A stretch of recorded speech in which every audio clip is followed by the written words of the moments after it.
Mr. Singh, alongside this is the new move on the electricity bill.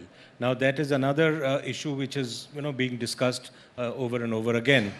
You have been a big votary of the electricity bill. It is linked to power sector reform. Could you tell us how you think it will be a game changer? Now, basically, what do we have? What is the system which we have today? It's either a government monopoly or a private monopoly. You think that privatization is a great reform. What are you doing? You are replacing a government monopoly, like say Bihar State and South Bihar Distribution Company, with maybe XYZ company, Cisco or Torrent, but it's still a monopoly. Still a monopoly. That is not much of a reform. Since it's the private sector is more efficient, so its service will be more efficient, but still not a reform. What we need is competition. What we need is people competing on the basis of service and on the basis of tariff. Now our act, Electricity Act of 2003, imagine, 2003. I want to thank Suresh Prabhu, he was the minister there. He put in place a system whereby you can have multiple distribution licenses operating in the same area of supply. So that means competition. But there was a rider. And that rider was that those distribution licensees will supply electricity through their own distribution systems. That was impractical. You can't have multiple distribution systems serving the same area. One wire can carry a lot of electricity, so that wire should be allowed to carry the electricity of not only supplier X, but supplier Y, Z, A, B, C, D as well, and let them compete on both tariff and service. Now that is the system in some developed countries. Now that is what this bill seeks to bring. We are removing that clause. You see, multiple licenses have already been provided for. This is not something I am doing new. So, it was provided for in the 2003 Act, original Act. What I am removing is this clause, which says that the supply has to be through their own network. I have said that the existing network can be used by all licensees on payment of wheeling charges. Everybody will pay for wheeling charges.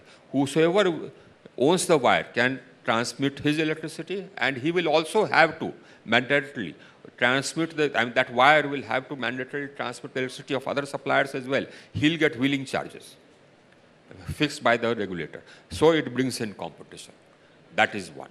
The second essential thing is that in the past, some years that I've been here, I have seen numerous cyber attacks on our system.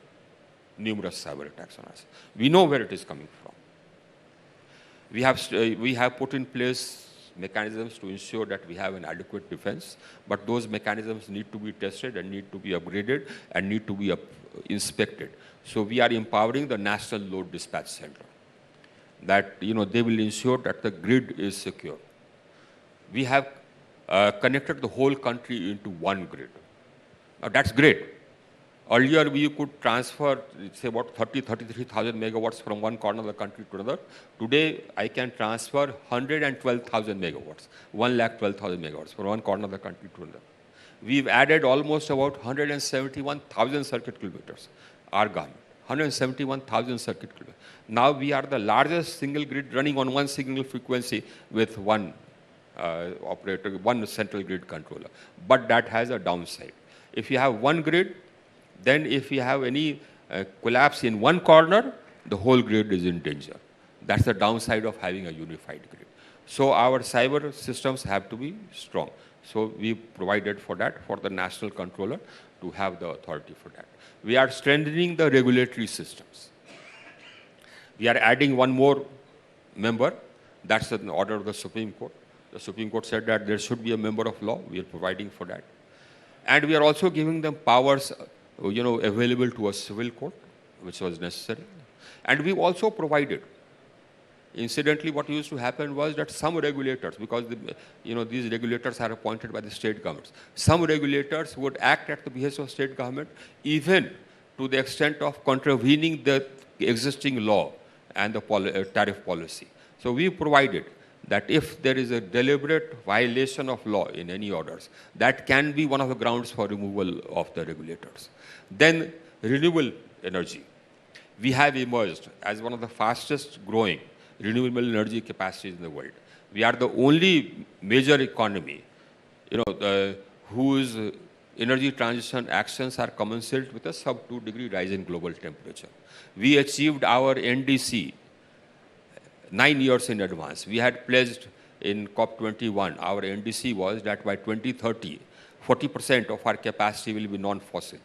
Now we achieved that in November 21.